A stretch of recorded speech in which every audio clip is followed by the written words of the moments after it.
오늘은 마태복음 17장 내용을 살펴보고자 합니다.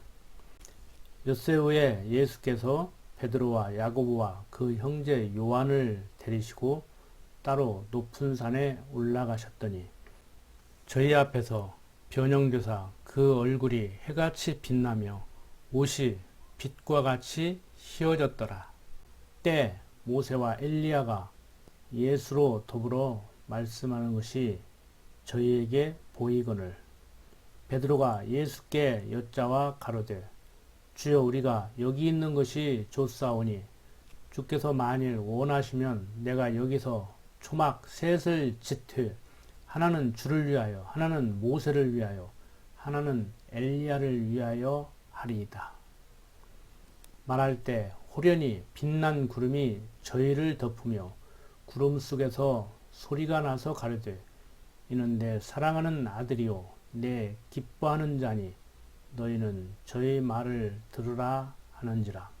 제자들이 듣고 엎드려 심히 두려워하니 예수께서 나와 저희에게 손을 대시며 가라사대 일어나라 두려워 말라 하신대 제자들이 눈을 들고 보매 오직 예수 외에는 아무도 보이지 아니하더라. 자, 이 17장 1절부터 8절까지 내용은 16장 28절에서 진실로 너희에게 이르노니 여기 섰는 사람 중에 죽기 전에 인자가 그 왕권을 가지고 오는 것을 볼 자들도 있느니라고 말씀하신 그 말씀이 성취되는 내용입니다. 엿새 후에 예수께서 베드로와 야고보와 그 형제 요한을 데리시고 따로 높은 산에 올라가셨는데 저희 앞에서 그 모습이 변형되셨습니다. 그래서 그 얼굴이 해같이 빛나며 옷이 빛과 같이 휘어졌다고 했습니다. 우리가 흔히 말하는 변화산상에서의 예수님의 변화죠. 예수님이 그 산에 올라가셨을 때 변화되었다고 해서 변화산이라고 그렇게 얘기를 합니다. 어떻든 간에 이렇게 예수님이 변형되사 그 얼굴이 해같이 빛나며 옷이 빛과 같이 휘어졌을 때 3절 모세와 엘리야가 예수로 더불어 말씀하는 것이 저희에게 보였습니다. 이 모세는 BC 1500년 전 사람이죠. 예수님 당시를 기준으로. 그리고 엘리야는 800년 전 사람입니다. 그런데 이 1500년 전 사람인 모세와 800년 전 사람인 엘리야가 예수와 함께 말씀하시는 것이 베드로와 야고보, 요한 눈에 보였던 것입니다.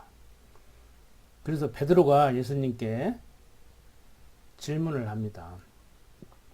주여, 우리가 여기 있는 것이 좋사오니 주께서 만일 원하시면 내가 여기서 초막 셋을 짓되 하나는 주를 위하여 하나는 모세를 위하여 하나는 엘리야를 위하여 하리이다. 그러니까 예수님이 변화된 예수님께서 모세와 엘리야와 함께 이야기하는 것을 보고 있자니 여기가 바로 천국이구나. 천국이 따로 없구나. 여기서 그냥 살았으면 좋겠다. 이렇게 생각을 했던 것 같습니다. 그래서 베드로가 주께서 원하시면 초막 셋을 짓되 하나는 주를 위하여 하나는 모세를 위하여 하나는 엘리야를 위하여 짓겠다고 얘기를 합니다. 그렇게 말할 때 호련히 빛난 구름이 저희를 덮으며 구름 속에서 소리가 나서 가로되 이는 내 사랑하는 아들이요 내 기뻐하는 자니 너희는 저희 말을 들으라 합니다. 그때 제자들이 듣고 엎드러졌습니다.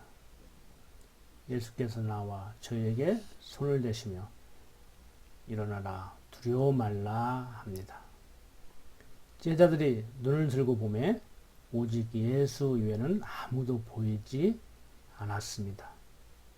왕권을 가지고 오셔서 당신의 나라를 다스릴 모습을 보여주었던 것입니다. 천국의 모습을 보여주었다고 할 수가 있습니다. 저희가 산에서 내려올 때 예수께서 명하여 가라사대 인자가 죽은 자 가운데서 살아나기 전에는 본 것을 아무에게도 이르지 말라고 합니다. 제자들이 묻습니다. 제자들이 묻자와 가로되 그러면 어찌하여 서기관들이 엘리야가 먼저 와야 하리라 하나이까? 예수께서 대답하여 가라사대 엘리야가 과연 먼저 와서 모든 일을 회복하리라. 내가 너희에게 말하노니 엘리야가 이미 왔으되 사람들이 알지 못하고 임으로 대우하였도다. 인자도 이와 같이 그들에게 고난을 받으리라 하시니 그제야 제자들이 예수의 말씀하신 것이 세례 요한인 줄을 깨달으니라. 자, 마태복음 11장 14절을 보면은 만일 너희가 즐겨 받을진대 오리라 한 엘리야가 곧 이 사람이니라고 말씀을 했죠. 이 말씀은 다시 구약성경 말라기 4장 5절을 보면은 보라 여호와의 크고 두려운 날이 이르기 전에 내가 선지 엘리야를 너희에게 보내리라고 하는 말씀이 있습니다. 이 말씀대로 말라기 선자를 통해서 말씀하신 엘리야심을 말했던 것입니다. 그런데도 그것을 이해하지 못하고 있었죠. 그런데 마태복음 17장 방금 살펴본 바와 같이 이때 비로소 세례 요한이 예수님께서 말씀하신 엘리야인 것을 알게 된 것입니다. 자, 저희가 무리에게 이르매 한 사람이 예수께 와서 꿇어 엎드려 가로되 주여 내 아들을 불쌍히 여기소서. 저가 간질로 심히 고생하여 자주 불에도 넘어지며 물에도 넘어지는지라. 내가 주의 제자들에게 데리고 왔으나 능히 고치지 못하더이다. 예수께서 대답하여 가라사대 믿음이 없고 패역한 세대여 내가 얼마나 너희와 함께 있으며 얼마나 너희를 참으리요. 그를 이리로 데려오라 하시다. 예수께서 꾸짖으시니 귀신이 나가고 아이가 그때부터 나으니라. 이때 제자들이 종용이 예수께 나와 가르되 우리는 어찌하여 쫓아내지 못하였나이까? 가라사대 너희 믿음이 적은 연곤이라. 진실로 너희에게 이르노니 너희가 만일 믿음이 한 겨자씨만큼만 있으면 이 산을 명하여 여기서 저기로 옮기라 하여도 옮길 것이요 또 너희가 못할 것이 없으리라. 자, 이 내용이 오늘을 사는 우리들에게 잘못된 신앙을 심어주기 좋은 그러한 구절입니다. 만일 믿음이 한 겨자씨만큼만 있으면 이 산을 명하여 여기서 저기로 옮기라 해도 옮길 것이요 또 너희가 못할 것이 없다고 얘기하는 이 말씀 때문에 예수를 그리스도 믿는 믿음은 모든 것을 할 수 있는 만능이라고 이렇게 여기기 쉽습니다. 과연 그럴까요? 아니면 예수님 당시에 사도들 당시에만 있었던 일일까요? 물론 지금도 우리가 과학으로 설명하기 힘든 납득하기 어려운 그러한 기적이 일어난다고 할 수 있습니다. 그걸 부인할 수는 없습니다.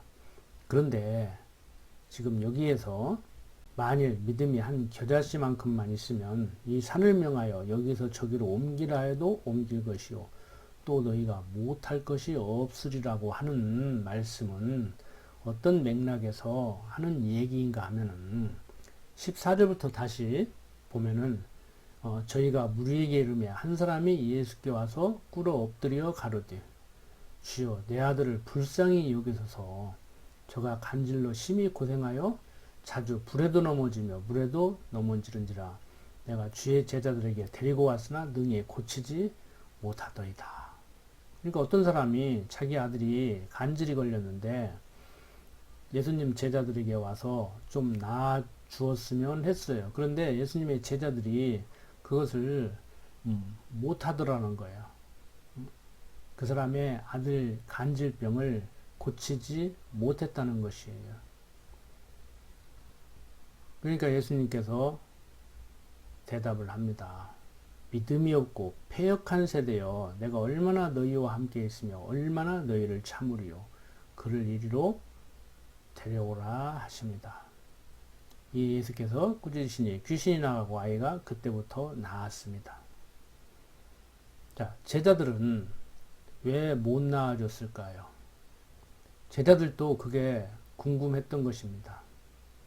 가상을 해보면 제자들이 전에는 곧잘 치료를 했는데 이번에는 능력 발휘가 안 됐는가? 아니면 전에는 자신들이 귀신을 쫓아내면 귀신이 나간다는 확신을 가지고 했는데 이번에는 그런 확신이 없었는가? 너무 방심했는가? 제자들 스스로도 궁금한 거예요. 자, 19절. 이때 제자들이 종용이 예수께 나와 가르되 우리는 어찌하여 쫓아내지 못하였나이까? 그러니까 자신들이 못했음을 인정하는 것이지요. 자신들이 못해서 지금 예수님께 직접 데리고 왔지 않습니까? 20절. 가라사대 너희 믿음이 적은 연군이라. 믿음이 적다는 거예요. 이 믿음이 적은 연구라고 하는 얘기가 야, 내가 귀신을 쫓아내면 귀신이 나갈까라고 의심을 했다는 얘기인지 아니면 다른 무엇이 있는지. 가라사대 너희 믿음이 적은 연군이라. 진실로 너희에게 이르노니 너희가 만일 믿음이 한 겨자씨만큼만 있으면 이 산을 명하여 여기서 저기로 옮기라 해도 옮길 것이요 또 너희가 못할 것이 없으리라고 말씀을 합니다. 그러니까 전에는 곧잘 쫓아냈는데 이번에는 확신 없이 일을 해서 쫓아내지 못한 것이 아니라 예수를 그리스도로 믿는 믿음이 없이 귀신 쫓아내는 데만 관심을 두고 실력 발휘를 하려고 했던 것이라고 할 수가 있습니다. 그래서 못한 거라고 할 수 있습니다. 그래서 예수님께서 제자들이 종용이 나와서 우리는 어찌하여 쫓아내지 못하였나이까? 라고 물을 때 너희 믿음이 적은 연고라고 얘기를 합니다. 그러면서 만일 믿음이 한 겨자씨만큼만 있으면 이 산을 명하여 여기서 저기로 옮기라 해도 옮길 것이요 또 너희가 못할 것이 없으리라고 얘기를 합니다. 예수를 그리스도로 믿는 사도들에게 예수님의 직계 제자들에게 사도권을 부여했습니다. 즉 예수가 그리스도임을 믿는 그 믿음 없이 자신들의 능력으로 전에도 했으니까 이번에도 되겠지 하는 실력 발휘를 하려고 하면은 그것을 할 수 없게 된다는 것이에요. 그러니까 잠시 잠깐이라도 내가 그리스도인 것을 잊지 마라. 내 능력으로 되는 것이지 너희들 능력으로 되는 것이 아니다. 예수가 그리스도이심을 알게 하려고 예수님 당신 자신이 표적적 사건으로서의 기적을 행하시고 제자들에게도 그 능력을 주어서 기적을 행하게 했다는 것이지요. 그것을 우리는 사도권이라고 합니다. 그러니까 사도권은 예수님 당시, 사도들 당시에 사도들에게만 주어진 능력이라고 할 수가 있습니다. 오늘날도 특히 능력받았다고 하는 지도자들이 자기가 귀신을 쫓아낸다고 얘기를 하기도 합니다. 그러면은 이 성경 구절대로라면은 믿음이 한 겨자씨만큼만 있어도 산을 옮길 수 있어야 되지 않습니까? 그러니까 어떤 분은 또 불도자로 산을 파서 뭐 옮겼다고 그런 식으로 또 얼버무리던데 그렇지 않습니다. 문자적으로 해석하면 산도 이 산 보고 저리로 옮겨가라 하면 옮겨갈 수 있는 그러한 능력을 발휘할 수 있는 그것이 바로 사도권이라고 할 수가 있습니다. 그러니까 당시에 사도들에게 주어졌던 능력이지 오늘날도 이런 능력을 받아서 할 수 있는 것이 아닙니다. 이것을 분명히 해야 됩니다. 자, 22절부터 봅니다. 갈릴리에 모일 때 예수께서 제자들에게 이르시되 인자가 장차 사람들의 손에 넘기워 죽임을 당하고 제3일에 살아나리라 하시니 제자들이 심히 근심하더라. 그러죠. 예수님을 따라다니면서 속된 말로 잘 해먹어야 되는데 능력 있는 예수님 따라다니는 제자들도 우리 스승이 이런 분이라고 이런 분의 제자가 나라고 어깨를 으쓱으쓱 해가면서 따라다녀야 되는데 예수님이 장차 사람의 손에 넘기워 죽임을 당하고 제3일에 살아난다는 거예요. 그러니까 제자들은 심히 근심을 하죠. 예수님이 죽는다고 하니까. 그러니까 죽는다는 데만 관심을 두고 근심할 일이 아니라 3일 후에 살아난다고 하는데 관심을 줬으면 이렇게까지 근심하지는 않았을 것인데 어떻든 간에 제자들은 예수님의 이 말에 심히 근심을 하게 됐습니다. 자, 24절부터 봅니다. 가버나움에 이르니 반세계를 받는 자들이 베드로에게 나와 가로되 너희 선생이 반세계를 내지 아니하느냐. 가로되 내신다 하고 집에 들어가니 예수께서 먼저 가라사대 시몬아 내 생각은 어떠하뇨. 세상 임금들이 누게 관세와 정세를 받느냐. 자기 아들에게냐 타인에게냐. 베드로가 가로되 타인에게니이다. 예수께서 가라되 그러하면 아들들은 세를 면하리라.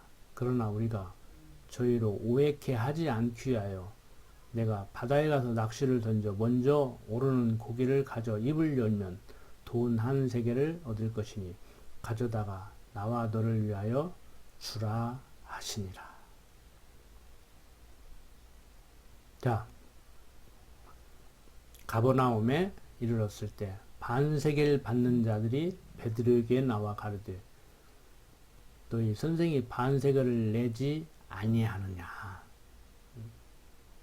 즉 이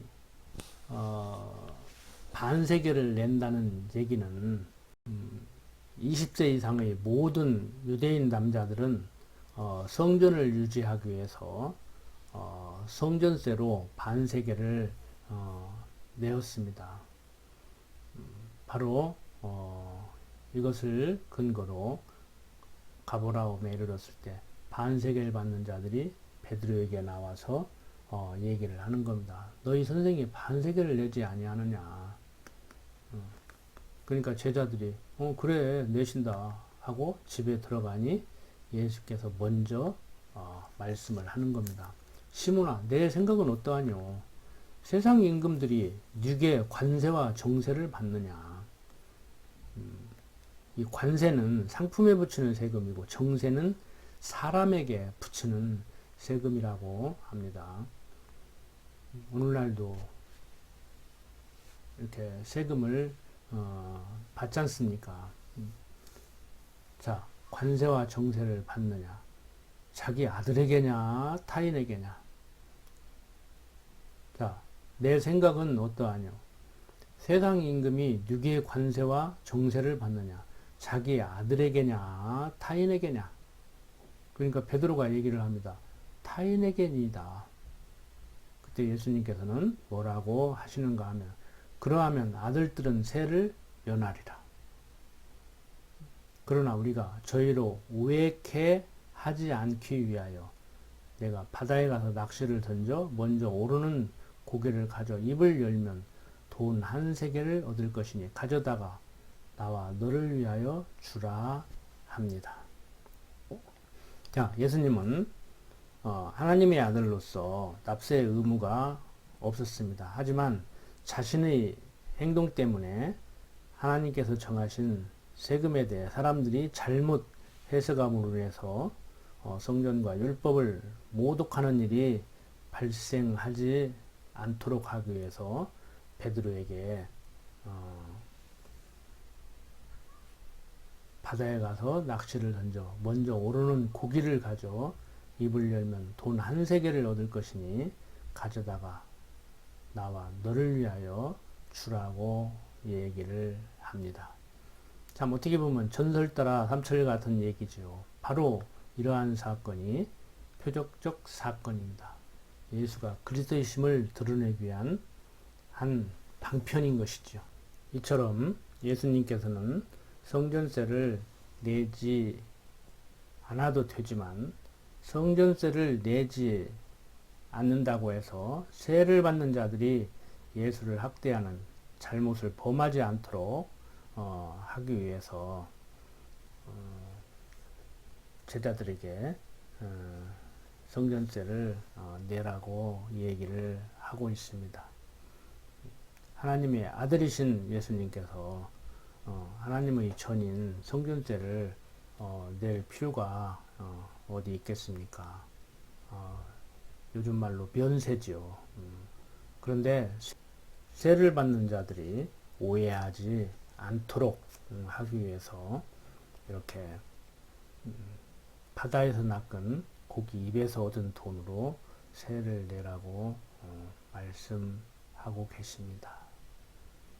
우리는 이런 표적과 이적에 관심을 많이 둡니다. 그런데 이렇게 이적적 사건으로서의 표적을 행하시는 이유가 어디에 있는지, 그리고 오늘날도 예수를 믿는 사람들은 예수를 믿는 믿음으로 말미암아서 이런 표적적 사건으로서의 이적을 행할 수 있는가, 좀 깊이 있게 생각을 해봐야 될 것입니다. 분명한 것은 오늘날도 과학으로 설명하기 힘든 우리 이성적 두뇌로 납득하기 힘든 이적이 일어나기는 합니다. 그렇지만 이렇게 성경에서 보여주고 있는 예수가 그리스도임을 드러내기 위한 표적적 사건으로서의 이적은 당시에 일어났던 일인 것입니다. 그래서 오늘날 우리가 이적이라고 얘기하는 그러한 미스터리한 그런 사건과 성경에서 말하고 있는 표적적 사건으로서의 이적은 구분을 할 필요가 있습니다. 기도드립시다. 아버지 하나님, 언약대로 그리스도로 오신 예수님을 오늘날 우리가 믿고 있습니다. 예수를 그리스도로 믿는 믿음을 선물로 주셔서 하나님을 여호와로 알고 살도록 하신 하나님의 은혜에 그저 감사할 뿐입니다. 어떠한 상황 가운데서도 하나님께서 천지만물을 지으시고 섭리하신다는 사실을 잊지 않고 살아가게 하여 주시옵소서. 이렇게 코로나19로 인해서 많은 불편함과 어려움을 겪고 있지만 내 인생길 하나님께서 예비해 놓고 함께 하시면서 인도한다는 사실을 기억하고 살아가게 하여 주시옵소서. 부족한 종 예수님 이름으로 기도드립니다. 아멘.